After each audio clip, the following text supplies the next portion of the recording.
మరి నిన్న రెవెన్యూ శాఖ మంత్రిగా ఉన్నటువంటి బాంబులేటి శ్రీనివాస్ రెడ్డి మరి ఆయన ఆవాకు చవాకులు వలుకుతూ బాంబులేటి శ్రీనివాస్ రెడ్డి అని పొంగులేటి మార్చుకొని బాంబులేటి శ్రీనివాస్ రెడ్డి అని పేరు పెట్టుకోవాలి అని బాంబులేటి శ్రీనివాస్ రెడ్డిగా పేరు వచ్చింది ఇప్పుడు ఆయనకి.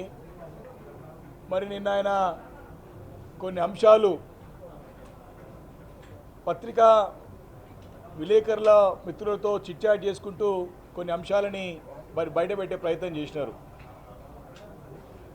మరి మొదటి నుంచి కూడా కేటీఆర్ గారిని ఏ రకంగా కేసులో ఇరికించాలనే ప్రయత్నము మొదటి నుంచి కూడా ఈ ప్రభుత్వం రేవంత్ రెడ్డి గారు తన యొక్క మంత్రివర్గం పదే పదే పదే పదే ప్రయత్నం చేస్తున్న సంగతి మనం గమనిస్తూ ఉన్నాం.